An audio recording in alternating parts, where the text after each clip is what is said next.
तो गाइस, पहले तो जो 500 लोग इस वीडियो को बिना सब्सक्राइब किए देखने वाले हैं वो सब्सक्राइब कर दीजिए। पैट्रिसिया अपनी मॉम से फ़ोन पे बात कर रही है। Hello mom. हाँ, मैं एयरपोर्ट पहुंच चुकी हूँ।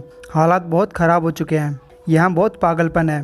पहले तो मैं ब्रूस बैनर और शील्ड के लिए काम कर रही थी और फिर हल्क अपने आप को डॉक्टर ग्रीन कहने लगता है और फिर हम बी हाइव में काम करने के लिए चले जाते हैं जो अर्थ पे एक सुनसान इलाके में है। और फिर डॉक्टर ग्रीन के सामने ब्रूस बैनर के बारे में कुछ बात करो तो वो गुस्सा हो जाता है। लगता है उसके पिछवाड़े में कोई मधुमक्खी घुस चुकी है कि वो अर्थ से सारे गामा वेपन्स को ख़त्म कर रहा है। मेरे भी तो कुछ सपने हैं, मैं उसके लिए काम नहीं कर सकती। मैं डॉक्टर ग्रीन से झूठ बोल बोल कर थक चुकी हूँ। मैं बस अपनी पुरानी लैब में वापस जाना चाहती हूँ। मॉम, आपकी आवाज़ सुनकर अच्छा लग रहा है। तभी पैट्रिसिया के लिए प्लेन में बैठने के लिए फाइनल कॉल होती है और वो अपना सामान लेकर प्लेन की तरफ भाग जाती है। 3 घंटे बाद bee hive. Doctor Bryson doctor green को कॉल लगाकर बताता है कि एक गामा रिलेटेड चीज़ पूरे शहर में बड़ी तेज़ी से फैल रही है। डॉक्टर ग्रीन कहता है, हम इस पे काम शुरू कर चुके हैं। हमारे गामा डिटेक्टर्स ने कुछ घंटों पहले ही इसका पता लगा लिया था और जैसा कि तुम कह रहे हो कि एक्सपोनेंशियल तरीके से बढ़ रहा है, तो इसके पीछे कोई और भी कारण होंगे। क्या ये सिर्फ पेड़ पौधे हैं? डॉक्टर ब्रायसन बताता है कि पहले तो ये बस पेड़ पौधे थे, लेकिन अब तो जानवर, मिनरल्स और बिल्डिंग्स लोगों पे अटैक कर रही हैं। तभी डॉक्टर ग्रीन उसे बीच में रोकते हुए अपने बायो एजिटेटर को सुपर चार्ज करने की कोशिश करता है, लेकिन वो डिवाइस डिस्ट्रॉय हो जाता है। तब डॉक्टर ग्रीन पैट्रिसिया को याद करता है क्योंकि ये बायो रिलेटेड काम करना पैट्रिसिया की स्पेशलिटी थी। तभी डॉक्टर ब्रायसन कहता है, डॉक्टर, शहर में बिजली का करंट फैल रहा है, और चिल्लाता है, ओ माई गॉड, मुझे लगता है कि ये बात करने की कोशिश कर रहा है। पूरा शहर जिंदा हो रहा है। और तब हम देखते हैं कि वो वेजिटेशन पूरे शहर पे कब्जा कर रही है और अगर इसी रेट से बढ़ती रही तो 10 दिन में कैपिटल वॉशिंगटन डीसी तक पहुंच जाएगी। ये वेजिटेशन लोगों के शरीर पर कंट्रोल करके उन्हें अपने जैसा बना रही है और सब लोग एक वर्ड बोलते हैं, विस्टा। इसी बीच बचे कुछ लोग नाव में बैठकर भाग जाते हैं। ये शहर पूरा बदल चुका है और इसमें कई हरे भरे चेहरे दिखाई दे रहे हैं। तब हल्क वहाँ आता है और एक इंजेक्शन से वेजिटेशन का सैंपल लेकर रिमोट इंटेलिजेंस से उसकी जांच करने के लिए कहता है। तब वेजिटेशन डॉक्टर ग्रीन को जोर से मारती है, जिस पर डॉक्टर ग्रीन कहता है, कभी एक काम करते हुए साइंटिस्ट को डिस्टर्ब नहीं करना चाहिए, इससे वो चिड़चिड़ा हो जाता है और तुम्हें पसंद नहीं आएगा जब मैं चिड़चिड़ा होता हूँ। अब हल्क जोर से वेजिटेशन पे अटैक करने के बाद वो सैंपल उठाता है तो इंटेलिजेंस उसे बताती है कि ये 99.9% हल्क डीएनए से मैच करता है। डॉक्टर ग्रीन कहता है, ये कैसे हो सकता है? तब कुछ जानवर जैसी वेजिटेशन डॉक्टर ग्रीन पे अटैक करने आती है, जिस पे डॉक्टर ग्रीन वेजिटेशन से जानवरों को अलग करके देखता है और याद करता है कि इस टाइप की टेक्नोलॉजी मुझे डॉक्टर डेरेनिक जार्डिन की याद दिलाती है और उस टेक्नोलॉजी में मोनोमर्स की ज़रूरत होती थी। तो ये वेजिटेशन मोनोमर्स को कहाँ पे बना रही होगी? हल्क देखता है कि उसे ये मोनोमर्स समुद्र से मिल रहे हैं और सोचता है, मुझे इसे अभी रोकना होगा। तब डॉक्टर ग्रीन एक माउंटेन का हिस्सा फाड़ता है और उसे समुद्र में वेजिटेशन के ऊपर फेंक देता है, लेकिन वेजिटेशन उस माउंटेन से छोटे छोटे टुकड़े फाड़कर डॉक्टर ग्रीन को मारने लगती है। तब वेजिटेशन इंसानों की शेप को डॉक्टर ग्रीन के पीछे भेजती है। अब जब डॉक्टर ग्रीन सामने मुड़कर देखता है तो वो वेजिटेशन डॉक्टर ग्रीन को पैट्रिसिया की शक्ल दिखाती है जो उसे विस्टा कह रही है। वहीं दूसरे शहर में कहीं एक शील्ड एजेंट पैट्रिसिया के फादर से मिलने आया है। मिस्टर वॉलमन कहता है, अगर वो शहर में होती तो उसने मुझे बताया होता। एजेंट कहता है, ट्रैवल रिकॉर्ड्स के अकॉर्डिंग वो 2 दिन पहले यहाँ आई थी और हमें पता चला है कि वो लेट नाइट तक अपने लैब में काम कर रही थी जहाँ उसके साथ कोई एक्सीडेंट हो गया। एक इकोसिस्टम ने उसको एब्जॉर्ब कर लिया और अब वो बड़ी तेजी के साथ बढ़ रही है। पैट्रिसिया उस क्रिएचर का पहला शिकार बनी और मैं मानता हूँ कि उसने एक लाइफ इंश्योरेंस जरूर करवा रखा होगा।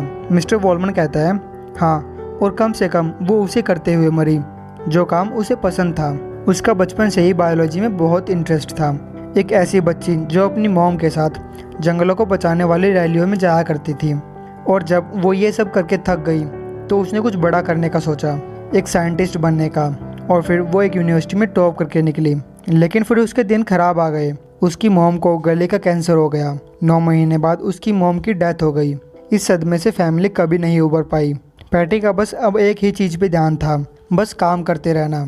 उधर उसका फादर पैटी की मॉम के जाने के गम में नशे का आदी बन गया, जिससे उसे कई सारी बीमारियां लग गई। उसे 24/7 देखभाल करने वाले की ज़रूरत थी, जबकि पैटी बिजी रहती थी।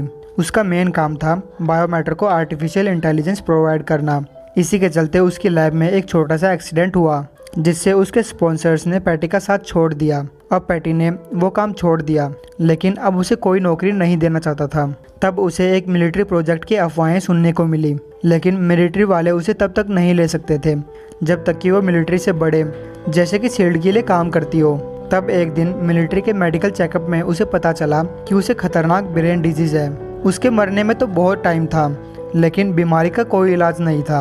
अब उसके पास एक ही तरीका था कि उसे शॉर्टकट यूज करने पड़ेंगे। तब पैट्रिशिया को पता चला कि ब्रूस बैनर ऐसा कुछ बना रहा है जिसमें उसे मेरी मदद चाहिए। पैटी ने अपनी मेडिकल फाइल्स को हैक करके उसे सही किया और शील्ड के लिए अप्लाई कर दिया।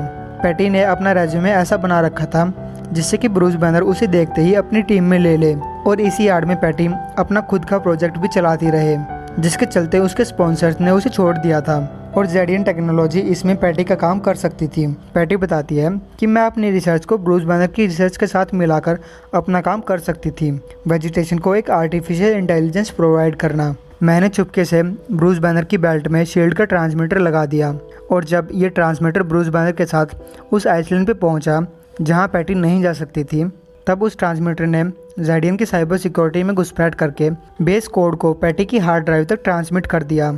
जब उस आइसलैंड पे एक एक्सप्लोजन हुआ तो हर कोई ब्रूस बैनर को ढूंढ रहा था। पैटी ने भी मदद का हाथ बढ़ाया, लेकिन मदद की आड़ में वो सैंपल्स इकट्ठा कर रही थी। लैब में उसे वो सैंपल्स हेल्दी दिखाई दे रहे थे। तब उसने देखा कि वो बहुत फास्ट ग्रो कर रहे हैं और वो चैम्बर से बाहर निकल गए होते, लेकिन पैटी ने इलेक्ट्रिकल फील्ड का यूज करके उसे रोक लिया। हल्क का डीएनए जेडियन बायोवायरस के साथ फ्यूज हो चुका था, क्योंकि जब आइसलैंड पे ब्लास्ट हुआ था तब बैनर ने जेडियन फ्रूट खा लिए थे, जिससे वायरस उसके शरीर में घुस गया। हल्क के डीएनए को हार्वेस्ट किया और फिर बाहर निकल गया। पैटी ने अपने प्रोजेक्ट को विस्टा का नाम दिया, और वो किया जिसे सुरक्षित रूप से करने में किसी को भी सालों लग जाते। वो जानती थी कि गामा के साथ खेलने के बुरे परिणाम निकल सकते थे। उसने अपनी फिजिकल इंटेलिजेंस को उन प्लांट्स के साथ जोड़ दिया, और ये उसकी लाइफ की सबसे बड़ी गलती साबित हुई। अपनी ह्यूमैनिटी को उसने गुस्से और निरस्ता के लिए सौंप दिया था, क्योंकि इससे जो चीज़ सामने आई वो ना तो पैटी थी, ना जेडियन और ना ही हल्क, लेकिन इससे कहीं ज़्यादा वो सब कुछ थी और सबसे खतरनाक थी। अब विस्टा डॉक्टर ग्रीन को बता रही है, मैं सब कुछ हूँ। इस दुनिया में तुम जितनी भी चीज़ें देख सकते हो सब मेरे अंदर है और मुझसे जुड़ी हुई है, और केवल मैनकाइंड से मुझे खतरा है। डॉक्टर ग्रीन पूछता है क्यों? विस्टा कहती है आदमी एक पागल है जो पॉपुलेशन, ग्लोबल वार्मिंग, डिफोरेस्टेशन और स्पीसीज के एक्सटिंक्ट होने के लिए जिम्मेदार है। मैं इस वर्ल्ड में बैलेंस कर सकती हूँ और इंसानों के राज को ख़त्म कर सकती हूँ। डॉक्टर ग्रीन कहता है तुम इसे सर्वाइवल कहती हो? तुमने इंसानों का क्या बना दिया? पैटी कहती है मैंने इनको नई जिंदगी दी है, उनको अब कोई तकलीफ नहीं होगी, वो नेचर के रूप में बनकर नेचर के साथ रहेंगे। डॉक्टर ग्रीन कहता है लेकिन ये लोग इंसान नहीं है। पैटी तुम्हारे साथ ये क्या हो गया है? विस्टा कहती है मैं पैटी नहीं हूँ, वो कमज़ोर थी और मैं आदमी की लिमिट से कहीं ज़्यादा हूँ। हम हमेशा के लिए जी सकते हैं। इंसान हमेशा तुमसे नफरत करते आए हैं, तुम्हें टॉर्चर करते आए हैं और लगभग मार भी चुके हैं। डॉक्टर ग्रीन कहता है हाँ, मैंने मैनकाइंड की सबसे बुरी साइड देखी है, लेकिन मैंने उनकी सबसे अच्छी साइड भी देखी है, और मैं ह्यूमंस के साथ हूँ। विस्टा कहती है तुम तो बैनर से नफरत करते हो। डॉक्टर ग्रीन कहता है मैं इसीलिए उससे नफरत नहीं करता क्योंकि वो इंसान है, बल्कि इसीलिए क्योंकि वो तुम्हारी तरह कमज़ोर है, क्योंकि वो निराश हो जाता है, और इंसानों को कभी हार नहीं माननी चाहिए, फिर चाहे कुछ भी हो जाए। अब विस्टा डॉक्टर ग्रीन को जकड़ने लगती है और कहती है कि वेजिटेशन का हर एक पार्ट मेरे कंट्रोल में है। अगर तुम्हें मुझे मारना है तो मेरे हर एक सेल को मारना होगा, वरना मैं फिर से ग्रो कर सकती हूँ। तुम भी इंसानों से अच्छे नहीं हो और मुझे तो तुम्हें भी नहीं छोड़ना चाहिए। डॉक्टर ग्रीन कहता है मैं तुम्हें सरेंडर करने का आखिरी चांस देता हूँ। विस्टा कहती है तुम्हारी ये बात करने की औकात नहीं है। डॉक्टर ग्रीन कहता है क्या तुम्हें सच में लगता है कि मैं यहाँ बिना किसी तैयारी के आया था? अब डॉक्टर ग्रीन अपने इंटेलिजेंस से कहकर एक पेस्टिसाइड रिलीज करवाता है और कहता है मैंने तुम्हारे डीएनए का सैंपल लिया था, जिससे ये सिर्फ तुम पे असर करेगा। विस्टा कहती है प्लीज़ ब्रूस ऐसा मत करो।